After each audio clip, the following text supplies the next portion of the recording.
ನಿಮ್ಮ ಮನೆ ತಂಡ ಇವತ್ತು ರೇವಾ ಕಾಲೇಜ್ ಹತ್ರ ಇದ್ದೀವಿ. AYS ಅಪಾರ್ಟ್ಮೆಂಟ್ ಹತ್ರ ನಿಂತಿದ್ದೀವಿ. ಈ ಒಂದು ಪ್ರಕರಣಕ್ಕೆ ಬರೋದಕ್ಕೆ ಕಾರಣ ಏನಪ್ಪ ಅಂದರೆ, ಇಲ್ಲಿ ಕಳೆದ ವಾರ ಒಂದು ಟ್ರಾನ್ಸ್ಫಾರ್ಮರ್ನ ಚಾರ್ಜ್ ಮಾಡ್ತಾರೆ. Dry type transformer 63 KVA Sharif ಅನ್ನುವ ಮಾಲೀಕರ ಒಡೆತನದಲ್ಲಿರುವಂತಹ ಒಂದು ಪುಟ್ಟ ಅಪಾರ್ಟ್ಮೆಂಟ್. ಈ ಅಪಾರ್ಟ್ಮೆಂಟ್ಗೆ 63 KVA ಒಂದು ಡ್ರೈ ಟೈಪ್ ಟ್ರಾನ್ಸ್ಫಾರ್ಮರ್ನ ಹಾಕ್ತಾರೆ. ಆದರೆ ಚಾರ್ಜ್ ಮಾಡಿದ ಕೇವಲ ಅರ್ಧ ಗಂಟೆಗಳಲ್ಲಿ ಟ್ರಾನ್ಸ್ಫಾರ್ಮರ್ನಿಂದ ಒಂದು ಸೌಂಡ್ ಬರುತ್ತೆ. ಸೌಂಡ್ ಬಂದಾಗ ಸಂಬಂಧಪಟ್ಟಂಥ ಅಧಿಕಾರಿಗಳಿಗೆ ಮಾಹಿತಿ ಕೊಡ್ತಾರೆ. ಆ ಮಾಹಿತಿ ಕೊಟ್ಟಾಗ ಬಂದು ವಿದ್ಯುತ್ತಿನ ಸಂಪರ್ಕ ಕಡಿತಗೊಳಿಸಿ ಮುಂದಿನ ವಿಚಾರಣೆ ಮಾಡ್ತೀವಿ ಅಂತ ಹೇಳ್ತಾರೆ. ಮಾಡಿ ಹೊರಟು ಹೋದಂತಹ ಸಂಬಂಧಪಟ್ಟಂಥ ಅಧಿಕಾರಿಗಳು ಮುಂದಿನ ಕ್ರಮ ಏನು ಕೈಗೊಳ್ತಾರೆ? ಯಾಕಾಯಿತು ಈ ಪ್ರಕರಣ? ಟೆಸ್ಟ್ ಬೆಂಚ್ ಅಂತ ಮಾಡಿದ್ದಾರೆ. ಅದಕ್ಕೆ ಸಂಬಂಧಪಟ್ಟಂಥ JEಗಳನ್ನ ಇಗಳನ್ನ ನೇಮಕ ಮಾಡಿದ್ದಾರೆ. ಟೆಸ್ಟ್ ಬೆಂಚ್ ಮಾಡಿದ ಮೇಲೇನು ಈ ರೀತಿಯ ಪ್ರಕರಣ ಆಗಿರೋದು ನಿಜವಾಗ್ಲೂ ದೌರ್ಭಾಗ್ಯ. ಈ ವಿಚಾರವಾಗಿ ಮಾತಾಡೋದಕ್ಕೆ ನಮ್ಮ ಜೊತೆಯಲ್ಲಿ ಶರೀಫರು ಸಹ ಇದ್ದಾರೆ. ಮತ್ತು ಏನಾಗಿದೆ ಅಂತ ಒಳಗಡೆನೆ ಹೋಗಿ ಒಂದಿಷ್ಟು ವೀಕ್ಷಣೆ ಮಾಡಿ ಏನಾಗಿರ್ಬೋದು ಅನ್ನೋ ವಿಚಾರನೂ ತಮಗೆ ತಿಳಿಸ್ತಾ ಹೋಗ್ತೀನಿ.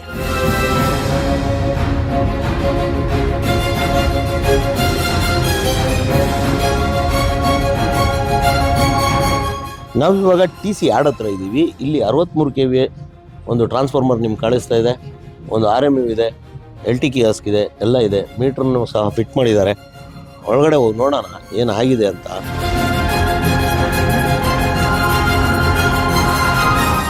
ಇದು ನೋಡಿ SKTC ಅನ್ನುವ ಒಂದು ಬೆಂಗಳೂರಿನ ಒಂದು ಖಾಸಗಿ ಕಂಪನಿ.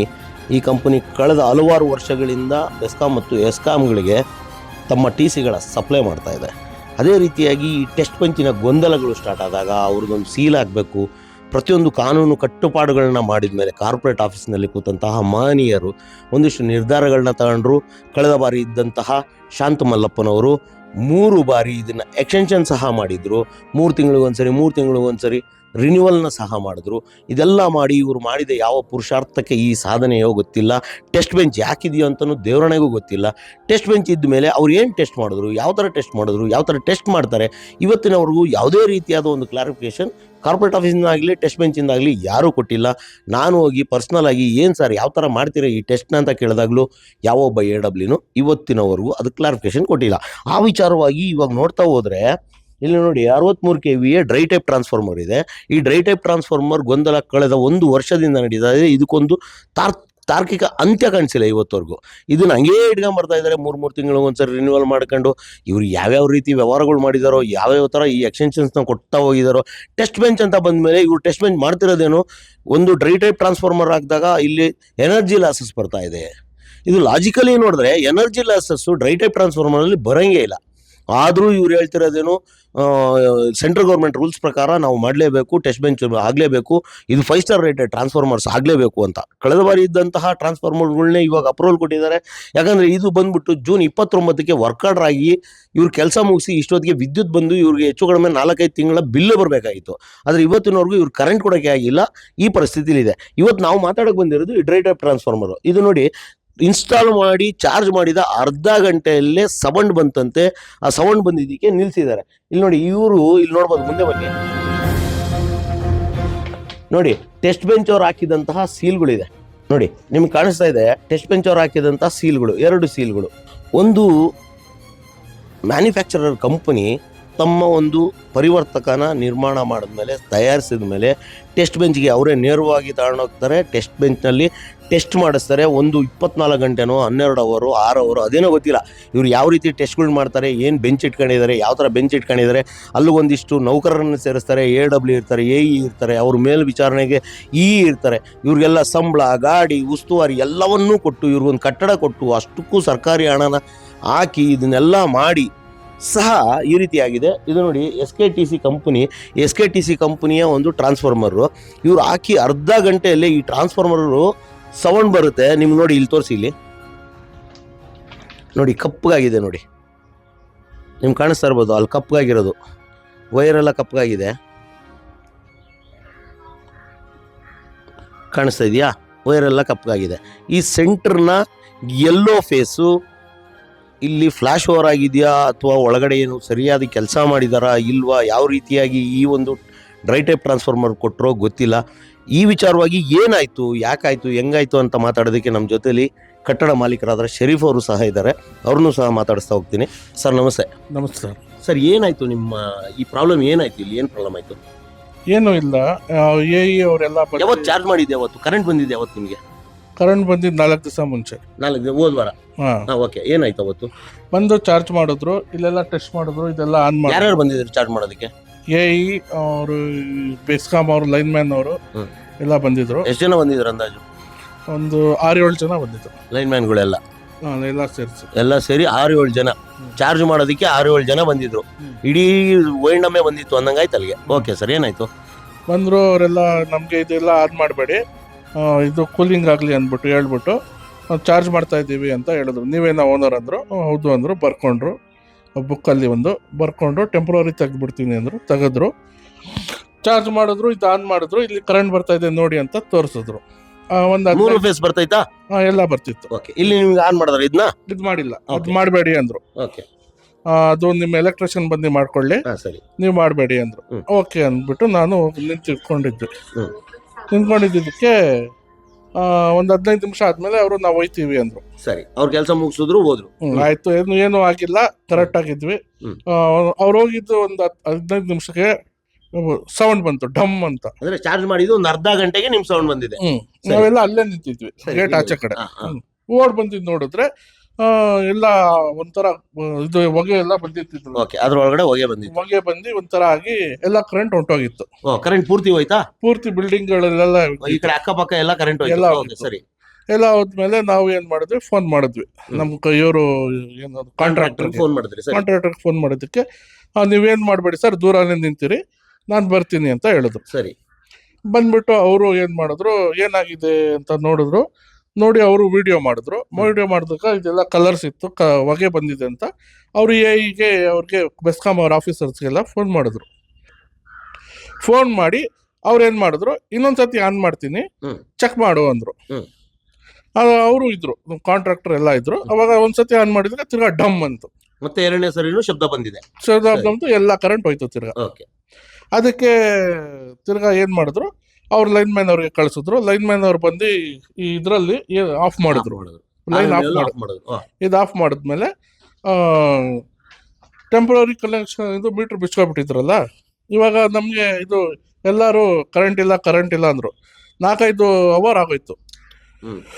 ಆಮೇಲೆ ಅವರೇ ಎಲೆಕ್ಟ್ರಿಷಿಯನ್ಗೆ ಕರ್ಕೊಬಂದರು, ಇವರು ಕಾಂಟ್ರಾಕ್ಟ್ರು ಕರ್ಕೊಬಂದು ಟೆಂಪ್ರವರಿ ಕೊಟ್ಟರು. ಏನೋ ನಮ್ಮ ಅದೃಷ್ಟ, ಏನೋ ಹಾಕಿದ್ದು ಅರ್ಧ ಗಂಟೆಗೆ ಹೊಂಟೋಯ್ತು. 1 ವರ್ಷ ಆಗಿದ ಮೇಲೆ ಹೋಗಿದ್ದಿದ್ರೆ ಅವ್ರು 1 ವರ್ಷ ಗ್ಯಾರಂಟಿ ಕೊಡೋದು. ನಾವು ಹಳೇದೆಲ್ಲ ಹಾಕ್ಸಿದೀವಿ ಎಲ್ಲ ಬೇರೆ ಕಡೆ ಎಲ್ಲ, ಅದು ಇನ್ನು 5-5 ವರ್ಷ 10 ವರ್ಷ ಬರ್ತಾ ಇದೆ. ಇದ್ಯಾವುದೋ ಲೋಕಲ್ ಕಂಪ್ನಿ ಥರ ಇದೆ, ಸರಿಯಾಗಿ ಟೆಸ್ಟು ಮಾಡಿಲ್ಲ, ಏನು ಮಾಡಿಲ್ಲ, ಅರ್ಧ ಗಂಟೆಗೆ ಹೊಂಟೋಗ್ಬಿಟ್ಟಿದೆ. ಇವಾಗ ಅದು ಟೆಸ್ಟ್ ಮಾಡಿರೋರು ಅದು ಯಾರು ಟೆಸ್ಟ್ ಸರಿಯಾಗಿ ಮಾಡಿಲ್ಲ ಅವರೆಲ್ಲ ಸಸ್ಪೆಂಡ್ ಆಗಬೇಕು. ನಂಗಾಗಿರೋ ಥರ ಅನ್ಯಾಯ ಯಾರಿಗೂ ಆಗಬಾರ್ದು. ಇವಾಗ ನಿಮಗೆ ಏನಾದರೂ 1 ವರ್ಷ ಗ್ಯಾಪಲ್ಲಿ ಏನಾದರೂ ಈ ಥರ ಆಗೋಗಿದ್ರೆ, 1 ವರ್ಷ ಆದಮೇಲೆ ನಿಮಗೆ ಮತ್ತೆ ಹೆಚ್ಚು ಕಡಿಮೆ ನೀವೇನು ಅಮೌಂಟ್ ಇವಾಗ ಖರ್ಚು ಮಾಡಿದ್ರು ಅದ್ರ ಮತ್ತೆ ಅಷ್ಟು ಅಮೌಂಟು ಖರ್ಚು ಮಾಡಬೇಕಾಗಿತ್ತು. ಆಮೇಲೆ 5 ಸ್ಟಾರ್ ರೇಟೆಡ್ ಟ್ರಾನ್ಸ್ಫಾರ್ಮರ್ ಹಾಕಬೇಕಾಗಿತ್ತು ಮುಂದಕ್ಕೆ ನೀವು. ಹೌದು, ಇದು ಇನ್ನ ಜಾಸ್ತಿ ಕಾಸ್ಟ್ಲಿ ಇದು ಮಾಡ್ತಾವ್ರೆ ಅವರು. ಇದೇ ಬೇಕು ಅದೇ ಬೇಕು ಅಂತವ್ರೆ. ಹಳೆ ಟ್ರಾನ್ಸ್ಫರ್ಗಳೇ ಚೆನ್ನಾಗಿ ನಡೀತಾ ಇದೆ, ನಾವು ಬೇರೆ ಕಡೆ ಎಲ್ಲ ಹಾಕ್ಸಿದ್ದೀವಿ. ಇದು ಹೊಸದು ಯಾವುದೋ 5 ಸ್ಟಾರೇ ಬೇಕು, ಇದು ಅದು ಅಂತವ್ರೆ. ಅದು ಯಾವುದೋ S K T C company ಅಂತೆ. ಅದು ಯಾವುದೋ ಲೋಕಲ್ ಕಂಪ್ನಿ, ಇದು ಲೋಕಲ್ ಟ್ರಾನ್ಸ್ಫಾರ್ಮ್ ಎಲ್ಲ ಹಾಕ್ಕೊಡ್ತವ್ರೆ. ಅರ್ಧ ಗಂಟೆ ನಿಲ್ಲಿಲ್ಲ ಅಂದ್ರೆ ಅದು ನಾವು ಲೋಡೆ ಹಾಕಿದಿಲ್ಲ, ನೀವು ಜಸ್ಟ್ ಆನ್ ಮಾಡಿರೋದಷ್ಟೇ, ನೀವು ಲೋಡೆ ಹಾಕಿಲ್ಲ. ಅದಕ್ಕೆ ಇಲ್ಲಿವರೆಗೂ ಕರೆಂಟ್ ಬಂದಿದ್ದಷ್ಟೇ, ಮೀಟರ್ ಚಾರ್ಜೇ ಮಾಡಿಲ್ಲ ನಾವು. ಮೀಟರ್ ಚಾರ್ಜ್ ಮಾಡೋಕ್ಕೆ ನಮ್ಮ ಕಾಂಟ್ರಾಕ್ಟರ್ ಏನು ಹೇಳಿದ್ರು, 24 ಅವರ್ಸ್ ಬಿಟ್ಬಿಡಿ, ಆರಾಮಾಗಿ ಅದು ಕೂಲಿಂಗ್ ಇರುತ್ತೆ, ಅದಾಗಲಿ ಅಂದರು. ಅರ್ಧ ಗಂಟೆಗೆ ಹಿಂಗೆ ಆಗ್ಬಿಟ್ಟೈತೆ. ಅದು ಏನು ಟೆಸ್ಟ್ ಮಾಡಿದಾರೋ ಅದು ಏನು ಮಾಡಿದಾರೋ ಗೊತ್ತಿಲ್ಲ ನಮಗೆ. ನಾವು ಲಕ್ಷಾನುಗಟ್ಟಲೆ ಖರ್ಚು ಮಾಡಿ ನಾವೆಲ್ಲರ ಹತ್ರ ಮಾತು ಕೇಳಂಗಾಯ್ತು. ನಮ್ಮ ಕ್ಲೈಂಟ್ಸ್ ಎಲ್ಲ ನಮಗೆ ಹಾಳಾಗ್ತಾರೆ ಹಿಂಗೆ ಮಾಡಿದ್ರು ಇವರು. ಸರ್ ಇವಾಗ ಹೌದು ಸರ್, ನಿಮ್ಮ ಹತ್ರ ಎಲ್ಲ ರೀತಿಯಾದ ತೆರಿಗೆ ಕಟ್ಟಿಸ್ಕೊತಾರೆ, ಇದಕ್ಕೆ ಬೇಕಾದಂಥ ಅಮೌಂಟ್ ಕಟ್ಟಿಸ್ಕೊತಾರೆ, ಟೆಸ್ಟ್ ಬೆಂಚ್ಗೆ ಅಂತ ದುಡ್ಡು ಕಟ್ಟಿಸ್ಕೊತಾರೆ, ಇಲಾಖೆಯವರು ಎಲ್ಲ ಮಾಡ್ತಾರೆ ಸರ್. ಇವಾಗ ನೀವು ಒಂದು ಮಾತು ಹೇಳಿದ್ರೆ, ಈ ರೀತಿ ಅಧಿಕಾರಿಗಳು ಸಸ್ಪೆಂಡ್ ಆಗಬೇಕು ಅಂತ. ಸರ್ ಇದ್ರ ಮುಂದುವರೆದ ಭಾಗವಾಗಿ ನೀವೇನಾದ್ರೂ ಕಂಪ್ಲೇಂಟ್ ಕೊಡೋಕೆ ರೆಡಿ ಇದ್ದೀರಾ? ನಾನು ಎಲ್ಲೋ ಬರೋಕ್ಕೂ ರೆಡಿ, ಕಂಪ್ಲೇಂಟ್ ಕೊಡೋಕ್ಕೂ ರೆಡಿ. ನೋಡಿ, ಶರೀಫ್ ಅನ್ನುವ ಕಟ್ಟಡ ಮಾಲೀಕರು ಈ ರೀತಿಯಾಗಿ ಲಕ್ಷಾಂತರ ಜನಗಳಿಂದ ಇವತ್ತು ಇಲಾಖೆ ನಡೀತಾ ಇದೆ. ಇಲಾಖೆಯಲ್ಲಿ ಕೆಲಸ ಮಾಡ್ತಿರುವಂಥ ಅಧಿಕಾರಿಗಳಿಂದಲ್ಲ, ಅಧಿಕಾರಿ ವರ್ಗ ಕೇವಲ ತಮ್ಮ ದುಡ್ಡು ಅಥವಾ ತಮ್ಮ ಸಂಬಳ, ತಮ್ಮ ಕಚೇರಿ, ತಮ್ಮ ಕುಟುಂಬಗಳನ್ನ ನೋಡ್ಕೊಂಡು ನಿರ್ವಹಣೆ ಮಾಡ್ಕೊಂಡು ಹೋಗ್ತಾ ಇದ್ದಾರೆ. ನೀವುಗಳು ಸಹ ಮನೆ ಕಟ್ಟಿ ಈ ರೀತಿ ತೊಂದರೆ ಆದರೆ ಲಕ್ಷಾಂತರ ರೂಪಾಯಿ ಬಂಡವಾಳಗಳು ಹಾಕಿ ಇವತ್ತು ಕರೆಂಟ್ ತಗೋಬೇಕು ಅಂದರೆ ಹೆಚ್ಚು ಕಡಿಮೆ ರಾಕೆಟ್ ಹಾಕ್ಕೊಂಡು ಸಾರ್ಸ್ಗೋ ಮಾಸ್ಕೋ ಹೋಗೋ ಲೆವೆಲ್ಗೆ ಹೋಗಿದೆ ಇವತ್ತು ಕರೆಂಟ್ ತಗೊಳ್ಳೋದು. ಆ ಒಂದು ಪರಿಸ್ಥಿತಿ ಬಂದು ನಿಂತಿದೆ. ಇವರ ಕಾನೂನುಗಳು, ಕಟ್ಟುಪಾಡುಗಳು, ನೀವೇನು ವ್ಯಾಪಾರ ಮಾಡೋದು ಕೂತಿದ್ದೀರೋ ಅಥವಾ ಕಾನೂನುಗಳು ಮಾಡೋಕೆ ಕೂತಿದ್ದೀರೋ ಗೊತ್ತಿಲ್ಲ. 5 ಸ್ಟಾರ್ ರೇಟೆಡ್ ಟ್ರಾನ್ಸ್ಫಾರ್ಮರ್ಸ್ನ ಇದಕ್ಕೆ ಸಂಬಂಧಪಟ್ಟಂತ ವೆಂಡರ್ ಅಪ್ರೂವಲ್ ಕೊಡೋದು ಯಾವುದು? ಕಾರ್ಪೊರೇಟ್ ಆಫೀಸಲ್ಲಿ ಕೂತ್ಕೊಂಡು PNK ಸೇರಿ ಏನು ಮಾಡ್ತಾ ಇದ್ದಾರೆ? ಯಾವ ರೀತಿಯಾಗಿ ಒಂದು ವೆಂಡರ್ ಅಪ್ರೂವಲ್ ಕೊಟ್ಟಿದ್ದಾರೆ. ವೆಂಡರ್ ಅಪ್ರೂವಲ್ ಕೊಟ್ಟ ಮೇಲೆ ಇದ್ಯಾಕೆ ಬೇಕು ನಿಮಗೆ ಈ ಏನು ಟೆಸ್ಟ್ ಬೆಂಚ್ ಅನ್ನುವುದು? ಅಂದ್ರೆ ನೀವು ಕೊಡ್ತಿರೋದು ವೆಂಡರ್ ಅಪ್ರೂವಲ್ ಕೇವಲ ನಿಮ್ಮ ದುಡ್ಡಿಗಾಗಿ ಅಥವಾ ಒಂದು ಕಂಪನಿಯ ಮಾಲೀಕನಿಂದ ದುಡ್ಡು ವಸೂಲಿ ಮಾಡೋದಕ್ಕೆ. ಯಾವ ರೀತಿಯ ದುಡ್ಡು ವಸೂಲಿ? ಸರ್ಕಾರಕ್ಕೆ ಕಟ್ಟಬೇಕಾದಂತ ಹಣನೂ ಕಟ್ಟಿಸ್ಕೊತೀರಾ, ಅದಾದ್ಮೇಲೆ ಆ ವೆಂಡರ್ ಅಪ್ರೂವಲ್ ಕೊಡೋದಕ್ಕೆ 36 ಕಾನೂನುಗಳನ್ನ ಹೇಳಿ ಅವ್ರ ಹತ್ರ ಬೆಂಚ್ ಕೆಳಗಡೆ ಅದೆಷ್ಟೆಷ್ಟು ಇಸ್ಕೊಂಡು ನೀವು ವೆಂಡರ್ ಅಪ್ರೂವಲ್ ಕೊಡ್ತೀರಾ? ನೀವು ವೆಂಡರ್ ಅಪ್ರೂವಲ್ ಕೊಟ್ಟ ಮೇಲೆ ನಿಮ್ಗೆ ವೆಂಡರ್ ಅಪ್ರೂವಲ್ ಮೇಲೆ ವೆಂಡರ್ ಮೇಲೆ ನಿಮ್ಗೆ ನಂಬಿಕೆ ಇಲ್ಲ ಅಂದಮೇಲೆ ನೀವು ಯಾವ ರೀತಿಯಾಗಿ ವೆಂಡರ್ ಅಪ್ರೂವಲ್ಸ್ ಕೊಡ್ತಾ ಇದ್ದೀರಾ? ಯಾವ ಪುರುಷಾರ್ಥಕ್ಕಾಗಿ ಈ ವೆಂಡರ್ ಅಪ್ರೂವಲ್ ಬೇಕು? ನೀವು ವೆಂಡರ್ ಅಪ್ರೂವಲ್ ಕೊಟ್ಮೇಲೆ ನಂಬೇಕು ತಾನೆ ಅವನ್ನ. ನಂಬದಂತಹ ಆ ಕಂಪನಿಯವರು ನೀವು ಕೊಡುವಂತ ಕಾಟದಿಂದ ಈ ರೀತಿಯ ಒಂದು ಟ್ರಾನ್ಸ್ಫಾರ್ಮರ್ನ, ಕಳಪೆ ಗುಣಮಟ್ಟದ ಟ್ರಾನ್ಸ್ಫಾರ್ಮರ್ಗಳನ್ನ ಮಾಡಿ ಕೊಡ್ತಾ ಇದ್ದಾರೆ ಅಂತ ಕಾಣಿಸುತ್ತೆ. ಇವಾಗ ಶರೀಫ್ ಅವರು ಮುಂದೆ ಕ್ರಮ ಏನ್ ಕೈಗೊಳ್ತಾರೆ? ಇವ್ರಿಗಾಗಿರೋ ಅನ್ಯಾಯ ಇನ್ನೊಬ್ಬ ಗ್ರಾಹಕನಿಗೆ ಆಗ್ಬಾರ್ದು ಅನ್ನೋದು ಅವ್ರ ಇಂಟೆನ್ಷನ್. ನಿಜವಾಗ್ಲೂ ಪ್ರೇರಣೆ ಮತ್ತು ಪ್ರಶಂಸೆ ಕೊಡುವಂತಹ ವಿಚಾರ. ಯಾಕಂದ್ರೆ ಇವ್ರಿಗೂ ದುಡ್ಡೇ, ಬೇರೆಯವ್ರು ಹಾಕೋದು ದುಡ್ಡೇ. ಈ ರೀತಿಯಾಗಿ ದುಡ್ಡುಗಳನ್ನ ಖರ್ಚು ಮಾಡ್ಕೊಂಡು ಒಬ್ಬ ಗ್ರಾಹಕ ಒದ್ದಾಡಿದ್ರೆ 1 ವರ್ಷ ಆದ್ಮೇಲೆ ಈ ತರ ಆಗಿದ್ರೆ ಇವರು ಸಾರಾ ಸೆಟ್ಟಾಗಿ ಹೇಳ್ತಾ ಇದ್ರು, ನಮ್ದೇನೋ ಪ್ರಾಬ್ಲಮ್ ಇಲ್ಲ, ನಿಮ್ದೇನೋ ಪ್ರಾಬ್ಲಮ್ ಅಂತ ಹೇಳ್ತಿದ್ರು. ಅವಾಗ ಪಾಪ ಇಂತಹ ಮಾಲೀಕರು ಇಂಥ ಕಟ್ಟಡ ಕಟ್ಟಿ ಲೋನು ಸಾಲ ಮಾಡಿ ಇವತ್ತು ಮನೆ ಕಟ್ತಾ ಇದಾರ್ರಿ. ನಿಮ್ಮಂಗೇನು ಪುಕ್ಸಟ್ಟೆ ದುಡ್ಡು ಬರ್ತಾ ಇಲ್ಲ ಅವ್ರಿಗೆ, ಗ್ರಾಹಕರಿಗೆ. ಆದ್ರೂ ಗ್ರಾಹಕರಿಗೆ ಈ ರೀತಿಯಾದ ಹಲವಾರು ತೊಂದರೆಗಳು. ಕಳೆದ 1 ವರ್ಷದಿಂದ ನೀವು ಕೊಡ್ತಿರುವ ಈ ಡ್ರೈ ಟೈಪ್ ಟ್ರಾನ್ಸ್ಫಾರ್ಮರ್ನ ಕಾಟ ನಿಜವಾಗ್ಲೂ ರೋಸೋಗ್ಬಿಟ್ಟಿದ್ದಾರೆ ಒಬ್ಬ ಗ್ರಾಹಕರಾಗಿರ್ಬೋದು ಅಥವಾ ಗುತ್ತಿಗೆದಾರರಾಗಿರ್ಬೋದು. ಈ ವಿಚಾರವಾಗಿ ಮುಂದಿನ ಕ್ರಮ ಏನ್ ಕೈಗೊಳ್ತಾರೆ ಅಂತ ಹೇಳ್ಬಿಟ್ಟು ಶರೀಫ್ ಅವ್ರ ಹತ್ರನೇ ಮಾತಾಡೋಣ. ಸರ್, ಇವಾಗ ನಿಮ್ಗೆ ಆಗಿರೋ ಅನ್ಯಾಯ ಬೇರೆ ಯಾರಿಗೂ ಆಗ್ಬಾರ್ದು ಅಲ್ವಾ ಸರ್? ಹೌದು. ಇವಾಗ ಇದಕ್ಕೆ ನೀವು ಮುಂದಿನ ಕ್ರಮ ಕೈಗೊಳ್ತೀರಾ ಅಥವಾ ಯಾರಿಗಾದ್ರು ಕಂಪ್ಲೇಂಟ್ ಮಾಡ್ತೀರಾ ಅಥವಾ ಹೋದ್ರೆ ಹೋಗ್ಲಪ್ಪ ನಮ್ಗೆ ಕರೆಂಟ್ ಬಂದ್ರೆ ಸಾಕು ಅಂತ ಸುಮ್ಮನಾಗ್ತೀರಾ? ಇಲ್ಲ, ನಾನು ಕಂಪ್ಲೇಂಟ್ ಮಾಡ್ತೀನಿ. ಗವರ್ನರ್ವರೆಗೂ ಹೋಗ್ತೀನಿ ನಾನು ಬೇಕಂದ್ರೆ. ಗವರ್ನರ್ ಅವ್ರಿಗೆ ಲೆಟರ್ ಕೊಡ್ತೀರಾ ಸರ್? ಯಾರ ವಿರುದ್ಧ ಹೋಗ್ತೀರಾ ಸರ್? ಇವಾಗ ನೀವು ಟ್ರಾನ್ಸ್ಫಾರ್ಮರ್ ಕಂಪನಿ ವಿರುದ್ಧ ಹೋಗ್ತಿರೋ ಅಥವಾ ಈ ಟ್ರಾನ್ಸ್ಫಾರ್ಮರ್ ಕಂಪನಿಗೆ ಅಪ್ರೂವಲ್ ಕೊಟ್ಟಂತ ಬೆಸ್ಕಾಂ ವಿರುದ್ಧ ಹೋಗ್ತಿರೋ? ಇಬ್ಬರ ಬಗ್ಗೆನು ತನಿಖೆ ಆಗ್ಲಿ. ಜಾಸ್ತಿ ಕಂಪ್ನಿ ಬಗ್ಗೆನೇ ಇದು ಮಾಡಬೇಕು. ಇಲ್ಲ, ಇವಾಗ ಕಂಪ್ನಿ ಬಗ್ಗೆ ಯಾಕೆ ಅಂದ್ರೆ ಬೆಸ್ಕಾಂ ಅವರು ಇದು ಮಾಡಿದ್ದಾರೆ, ಅದು ಕಂಪ್ಲೇಂಟ್ ಮಾಡಿದ್ದಾರೆ. ಕಂಪ್ನಿ ಅವ್ರದ್ದು ಸರ್ವಿಸ್ ಹೆಂಗಿರ್ಬೇಕು?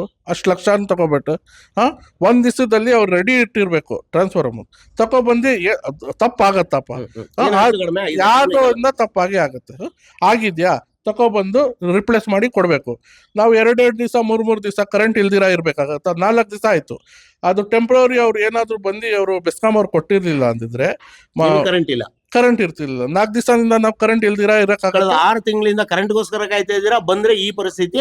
ಕಳೆದ 4 ದಿನದಿಂದ ಟೆಂಪ್ರವರಿ ಕರೆಂಟ್ ಅಲ್ಲಿ ಯೂಸ್ ಮಾಡ್ತಾ ಇದ್ದೀರಾ.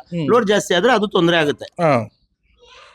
ನನ್ನ ಪ್ರಕಾರ ಇದು ಬಂದು ಕಂಪ್ನಿ ಅವರೇ ಇದು ಸರ್ವಿಸ್ ಚೆನ್ನಾಗಿ ಕೊಡ್ಬೇಕಾಗಿತ್ತು. ಅವ್ರ ಹತ್ರ ಕಮ್ಯುನಿಕೇಶನ್ ಇಲ್ಲ, ಅವ್ರ ಹತ್ರ ಸ್ಕಿಲ್ ಇಲ್ಲ, ಏನೂ ಇಲ್ಲ. ಸುಮ್ಮನೆ ಕಾಸ್ಗೋಸ್ಕರ ಡೂಪ್ಲಿಕೇಟ್ ಇದು ಮಾಡ್ತಿದ್ದಾರೆ ಅಂತ ನಂಗೆ ಅನಿಸ್ತಾ ಇದೆ. ಅವ್ರಿಗೆ ಸರ್ವಿಸ್ ಚೆನ್ನಾಗಿದ್ದಿದ್ರೆ ತಗೊಬಂದು ಕೊಡ್ತಿದ್ರು, ರೀಪ್ಲೇಸ್ ಮಾಡ್ಕೊಡ್ತಿದ್ರು. ಅವರು ಗ್ಯಾರಂಟಿ ಕೊಡ್ತಿದ್ರು, ನೋಡಿ ಸರ್ ಇದು ಹೆಂಗಿದೆ ನಮ್ದು, ಇವಾಗ ಅದೇನೋ ಫಾಲ್ಟ್ ಆಯ್ತು ಅಂತ ಹೇಳ್ತಿದ್ರು. ಹಂಗಂದ್ರೆ ಕಂಪ್ನಿ ಅವ್ರದ್ದು ಏನೋ ಇದೆ. ಇದು ಒಟ್ಟಲ್ಲಿ ನೀವು ಇವಾಗ ಕಂಪನಿ ಮತ್ತು ಬೆಸ್ಕಾಂ ಇಬ್ಬರ ವಿರುದ್ಧ ಗವರ್ನರ್ ಹತ್ರಕ್ಕೆ ಲೆಟರ್ ಕೊಡ್ತಾ ಇದ್ದೀರಾ. ಬೆಸ್ಕಾಂ ಅವರು ಯಾರು ಅಪ್ರೂವ್ ಮಾಡಿದ್ದಾರೆ ಅವ್ರಿಗೆ ಮಾತ್ರ. ಮಿಕ್ಕಿದವರೆಲ್ಲ ನನಗೆ ಸಹಕಾರ ಮಾಡಿದ್ರು. ಯಾರು ಅಪ್ರೂವ್ ಮಾಡಿ ಟೆಸ್ಟ್ ಮಾಡಿದ್ದಾರೆ ಅವ್ರಿಗೆ ಮಾತ್ರ ಅವ್ರ ವಿರುದ್ಧ ಹೋಗ್ತೀನಿ. ಆಮೇಲೆ ಕಂಪ್ನಿ ವಿರುದ್ಧ.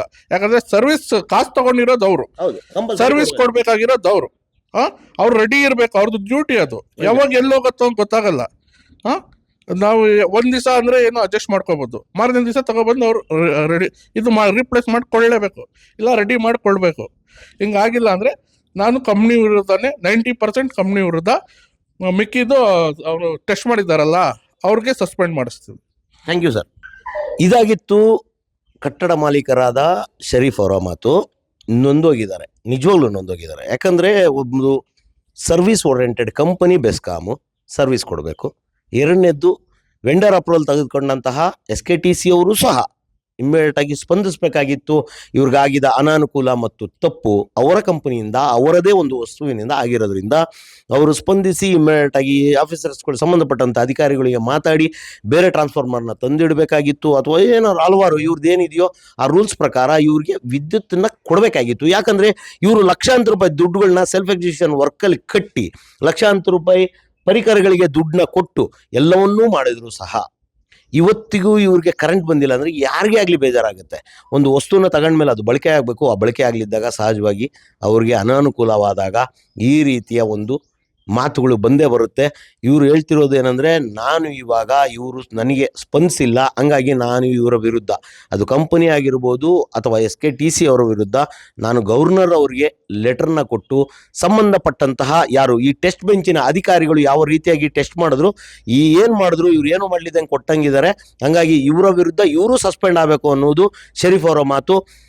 ಈ ರೀತಿಯ ಒಂದು ಕಳಪೆ ಗುಣಮಟ್ಟದ ಕಂಪನಿಗಳಾಗಿರ್ಬೋದು ಅಥವಾ ವೆಂಡರ್ ಅಪ್ರೂವಲ್ಸ್ ಆಗಿರ್ಬೋದು ಈ ರೀತಿ ಕೊಟ್ಟು ಅದರ ಮೇಲೆ ಇನ್ನೊಂದು ಟೆಸ್ಟ್ ಬೆಂಚ್ ಅಂತ ಮಾಡಿ ಆ ಟೆಸ್ಟ್ ಬೆಂಚಿಂದನೂ ಪುರುಷಾರ್ಥಕ್ಕೆ ಏನಾಯಿತು, ಹೆಂಗಾಯಿತು, ಯಾಕಾಯಿತು ಅಂತ ಇವತ್ತಿನವರೆಗೂ ತಲೆ ಕೆಡಿಸ್ಕೊಳ್ಳೋದಂಥ ಅಧಿಕಾರಿಗಳು ಇವರೆಲ್ಲರೂ ನಿಜವಾಗಲೂ ಸಂಬಳಕ್ಕೆ ಮಾತ್ರ ಕೆಲಸ ಮಾಡ್ತಾ ಇದ್ದಾರಾ ಅಥವಾ ಪ್ರಾಮಾಣಿಕವಾಗಿ ಕೆಲಸ ಮಾಡ್ತಾ ಇದ್ದಾರೋ ಗೊತ್ತಾಗ್ತಿಲ್ಲ.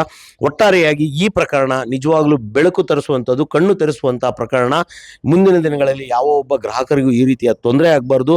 ಸಾವಿರಾರು ಟ್ರಾನ್ಸ್ಫಾರ್ಮರ್ಗಳು ಇವತ್ತು ಚಾರ್ಜ್ ಆಗಿದೆ, ಆದರೆ ಈ ಒಂದು ಪರಿಸ್ಥಿತಿನ ನಾನು ಸಹ ಕೇಳಿಲ್ಲ, ನೋಡಿಲ್ಲ. ಇದು ಪ್ರಪ್ರಥಮ ಬಾರಿಗೆ ನಾನು ನೋಡಿದಂತಹ ಒಂದು ಪ್ರಕರಣ. ಒಟ್ಟಾರೆಯಾಗಿ ಶರೀಫ್ ಅವ್ರಿಗಾದಂಥ ಅನ್ಯಾಯ ಮತ್ತು ಶರೀಫ್ ಅವ್ರಿಗಾದಂಥ ನೋವು ಆದಷ್ಟು ಬೇಗ ನಿವಾರಣೆಯಾಗಲಿ. ಸಂಬಂಧಪಟ್ಟಂಥ ಕಂಪನಿ ಅಥವಾ ಬೆಸ್ಕಾಂ ಅವರು ಬಂದು ಈ ಒಂದು ಪ್ರಾಬ್ಲಮ್ನ ಆದಷ್ಟು ಬೇಗ ಕ್ಲಿಯರ್ ಮಾಡಿಕೊಳ್ಳಿ ಅಂತ ನಿಮ್ಮ ಕಡೆಯಿಂದ ನಾನು ಸಹ ಕೇಳ್ಕೊತಾ ಇದ್ದೀನಿ.